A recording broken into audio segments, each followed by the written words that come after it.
Ricky, let me start off with you. We touched on climate change, we touched on, of course, this interconnectivity. Talk to me about safety and security. The Manchester attacks were a reminder that cities and urban planning needs to also add this new dimension. Ricky. Well, I think security, safety, as we speak these days, is a fundamental question that we're all worried about. But I want to respond to that question slightly widening it up, because if I hear what Mike's been saying, I hear what Norman has been saying, the fact, and we heard it from Manuela, from the mayor of Madrid, the fact that cities are fundamentally democratic institutions is something that needs to be protected and upheld. And I actually think the issue of security and safety is behind that, because if cities over time have been about bringing together people who are different. Think of New York, think of London, think of many other cities around the world, which actually thrive on people from different backgrounds. Managing that difference, managing people who come from different backgrounds, is what good leadership is also about. Norman already showed some slides, that famous slide of São Paulo, where on one side you have an area with no water, no infrastructure. On the other side, it's so rich that you've got skyscrapers with swimming pools on each terrace. The more I do work around the world, Francine, the more I see, unfortunately, cities with walls around people who belong to one group rather than another. I think our biggest challenge when it comes to the questions of solving security and maintaining openness and democracy is to avoid that.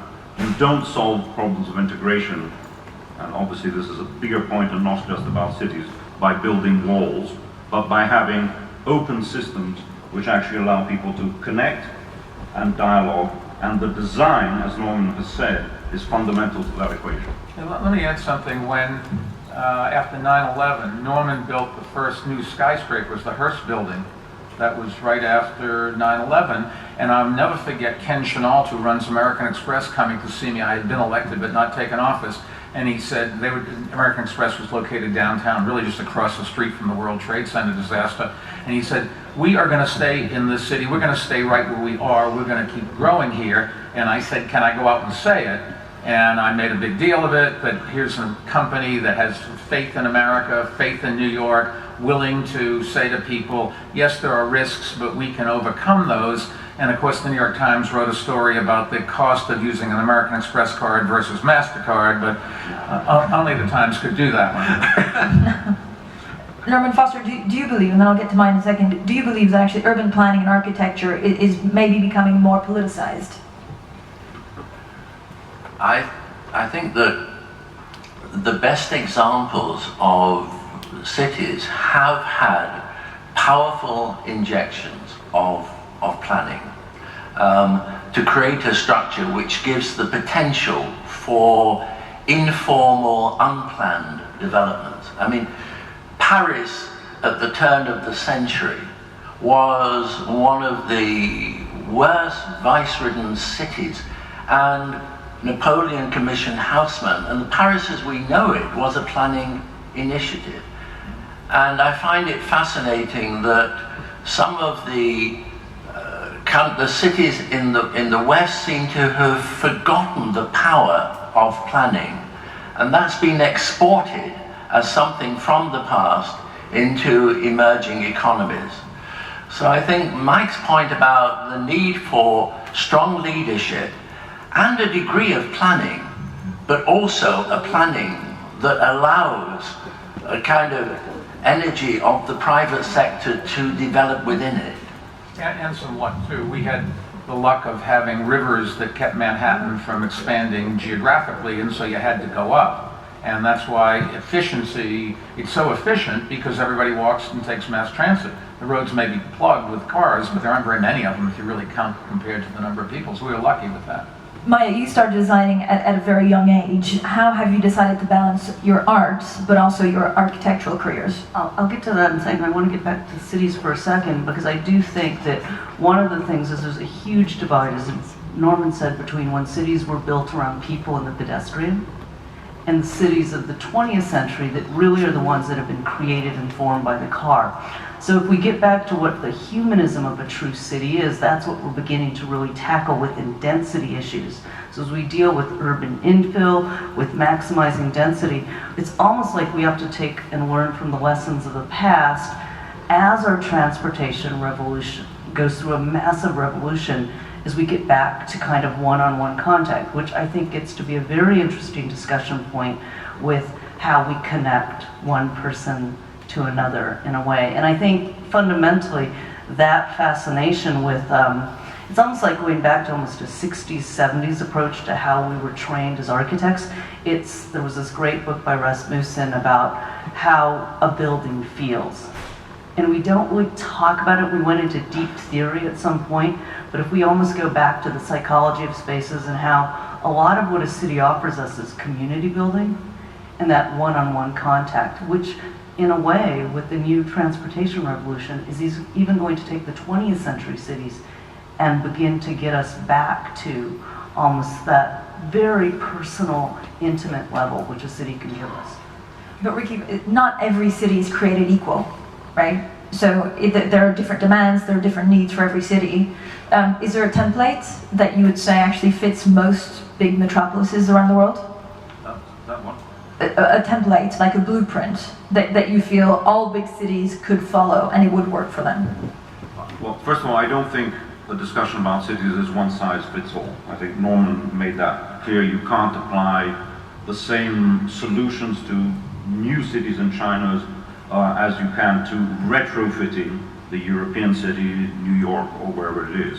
What I would say in linking your point about compression of scale, which is a very interesting notion. Cities are not just big avenues. They're not just big, they are infrastructure, but not just infrastructure. They're about bringing people closer together in an intimate way. Is the public space of the city and what you can do about it. Some of the great lessons, you talked about Bogota in Latin America. I know Alejandro Avena will be speaking about this later. Some of the great lessons come from a city like Medellin. Medellin was the murder rate capital of the world. I mean, the highest murder rate you could have anywhere. Because of a number of public space interventions and art interventions, for example, turning infrastructure like the places that you use for storing water into a little public park with water around it, it's actually brought the level of homicides down to one of the lowest in Latin America. You now have tours to go there. So I'm a great believer in your point of the small things can make big changes. And in that sense, Francine, you can't have one size fits all in terms of, you need the bigger picture, but you need the compression and the scale. The issue of water and agriculture and that massive component, I mean, if you took the livestock industry out, it's the equivalent of everything that moves, every vehicle, every truck, every ship. And if you see the emergence of solar, then you're not getting fertilizer as a byproduct of fossil fuel processing. And the green belt around London has been incredibly powerful in terms of the quality of life, and it's also had the same effect, Mike, as the kind of peninsula of New York. It's ensured that London has developed more intensely where it should do at its heart. If you take the fertilizer away, you wonder why you're producing all your agriculture, the products, in a remote place where there's no fertilizer and where there's no water. The logical place to develop agriculture, to green the city, is the city, because it's got those sewers with an abundance of water and fertilizer. So you don't even need to worry about whether you should be high-rise greening or surrounding the city with greenery. So the city can become more sustainable, consume less energy, and be more beautiful. And it's local produce. Speaking of greenery, again, another thing with so many people right on the coasts, I think within 200 miles, that with rising seas, Another very economic way, and I think many cities are implementing this, are restoring wetlands, actually building new wetlands, mangroves, so that literally, if wetlands sequester 3 times as much carbon as a tropical forest, you have absolutely one of the most economic ways to help break wave action, give people back beautiful parklands along the ocean.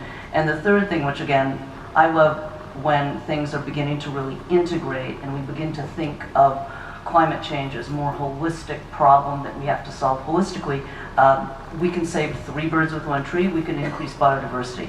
Which again, after Stern's report on climate change, he said biodiversity loss is a crisis that is equal or sometimes worse in a lot of ways. And this is one way where you could both reduce emissions and increase biodiversity and protect communities. Mike, does infrastructure challenges or actually affect, or urban planning affect social equality in cities? Yes, you have to have transportation, for example, so that people can get to their jobs. And if you live in a neighborhood where you don't have that, you don't have a job. And Medellin is actually a good example. Medellin, if you don't know, is this long valley with very steep hills on it, and all of the poor live up on the hills, and there was no ways for them to get down to the jobs. And what they built is these teleferiques, or whatever you call them, and like you have a cabin that goes up a ski lift. Now people can get up and down, and they've built some railroads that go up, but you have to empower people and give them the ability to do that. Infrastructure is also schools, education. In the end, the only solution for poor people, and I'm not sure it's enough, but the first thing is getting them an education, and we, at least in America, are going in the wrong direction. Our education system is falling behind the world and actually going down in absolute terms as well. And it's just a disgrace, but if we don't give poor people an education, they have no chance. The real problem for the world is whether they're going to be jobs even if you have an education, because technology is giving everybody better products at lower prices, but it's destroying the jobs that they used to create, the less valuable products, less useful products, and having much better consumer goods at the expense of destabilizing society may not be a good trade-off. I think what is behind Michael's point is a complete relationship and connection between investment in infrastructure, transport, and social equity. And I think this is something we need to re-understand again. We did it well in the 19th century. We haven't done it very well for the last 40 or 50 years, because the sorts of investments we're talking about, say Crossrail in London, which is a massive project which starts next year. It will link the poorest parts of London, which in our case is east, so in the edge, to jobs and other circumstances, and that's fundamental. In the last couple of decades, if you're depressed and you want to have a smile on your face, just think about this. In the last few decades, we've reduced global poverty by 50%. If you measure it by going to bed with a meal in your stomach, a roof over your head, and being able to read. And it's virtually all in the third world, where we went in and natural resources were their export. Now, they may not get paid very well, but at least they have jobs, and they have moved up the chain. Nowhere's where you want them to be or where they want to be, but going in the right direction. And if we walk away from global trade, and thanks to America, and maybe not just us, people are shying away from global trade, that does not bode well for those who were helped before. They could certainly slip back. And we, who are so smug that think we have it all, are not going to have it all if we stop this. Norman Foster, how difficult is it to retrofit existing cities? So changing cities that are already vibrant but big and huge, and adapt them to some of the challenges that you were mentioning? I think that it's parallel challenges. It's what form the new urbanization takes, whether it learns from the lessons historically in terms of the traditional city rather than the car-borne city. As existing cities respond to the transportation revolution, I would see them becoming more pedestrian friendly, less congested, cleaner and quieter. Of course, the side effects of the transport revolution, I think there are 6 million professional drivers in America. In no time at all, what are they going to be doing? And also the way in which artificial intelligence in transport, so these driverless cars, there's no reason why they don't touch each other and become like one long train. And what does that do to the insurance business? If cars then become so safe because you've taken away human error, it's like the automation in terms of aircraft. It's pilot error that is responsible for almost all air tragedies. So when you take that out, I think you're seeing huge transformations in the job chain. Yeah, you should take a look at what Elon Musk is doing. I went out to see him. He makes Teslas, but he also, SpaceX is his company, where he has just gone in the private sector without enormous investment from the federal government and replaced NASA. And every rocket that goes up now, or almost every one, is a SpaceX rocket. And he is moving so fast that it's hard to see how big companies like Boeing and Lockheed, who are building one big rocket, can possibly keep up. But also, he thinks about other things. He dug a hole right outside his factory, which is near the Los Angeles airport.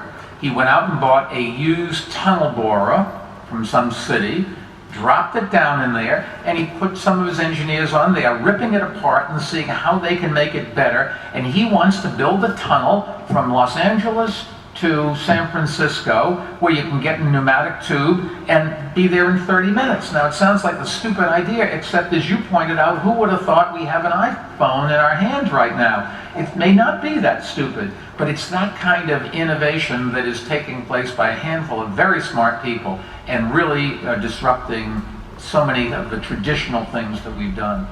And you should be proud because you've been doing a lot of the same things that Elon has. Jeff Bezos is another one who's just changed the whole world.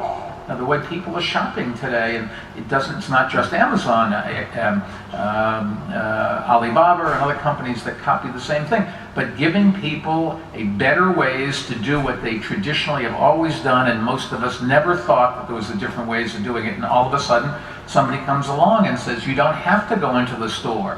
And you don't have to stand in line for a return policy and those kinds of things. You don't have. You can all of a sudden compare prices from every store. You go into Macy's, you look at it, and you hit your iPhone. It's available cheaper next door. And you don't have to go next door. You hit a button and you buy it from the store next door while you're standing in Macy's. And so you say, okay, what about all the people who work in Macy's? What are they going to do? And that's a very good question. In the United States, we talk about, the president has made a big deal about coal mining jobs, all of which are going to go away, no matter what he says. That just, you can't stop that. The technology is being automated, but also everybody's going to stop using coal, because for the first time, renewables really are already cheaper and going to get even more cheap. But people in the retail business who are being put out of work, what are they going to do? I don't have a good answer to that, nor does anybody else that I've heard.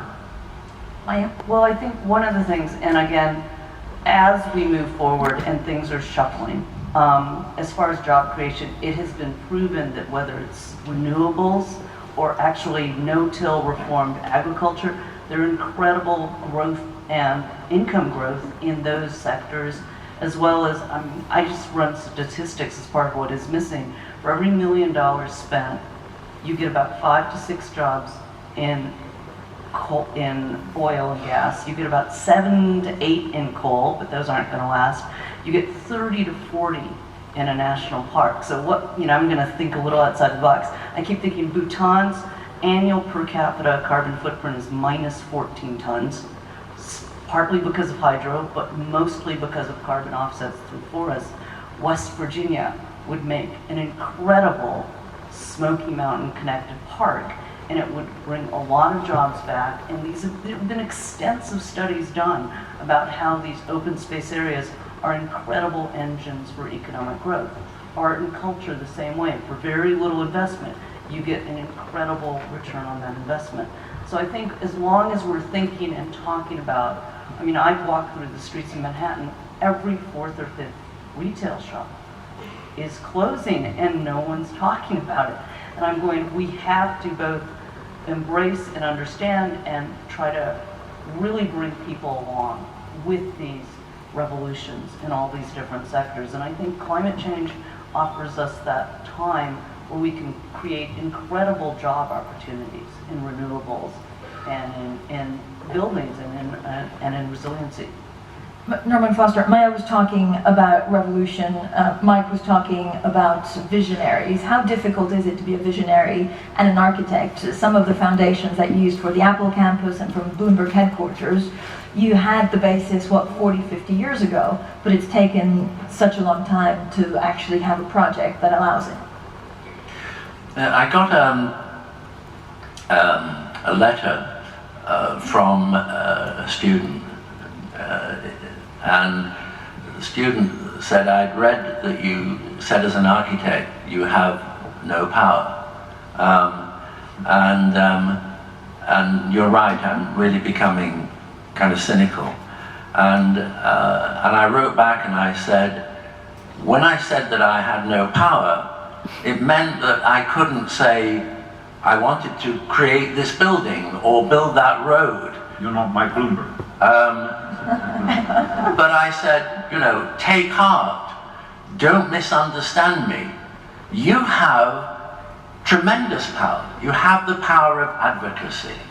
And in the end, I think it comes down to Mike as a leader. That's the power. I mean, Mike can do his building, but as mayor of New York, you can't physically go and build a road or change that. He can only do it by leadership, by advocacy, and by intelligence. I think you said something in your book. If you can't measure it, you can't manage it. And so it's the application of intelligence. It's not how much money you spend, it's how wisely you spend it. And that's the power of different disciplines coming together and interacting.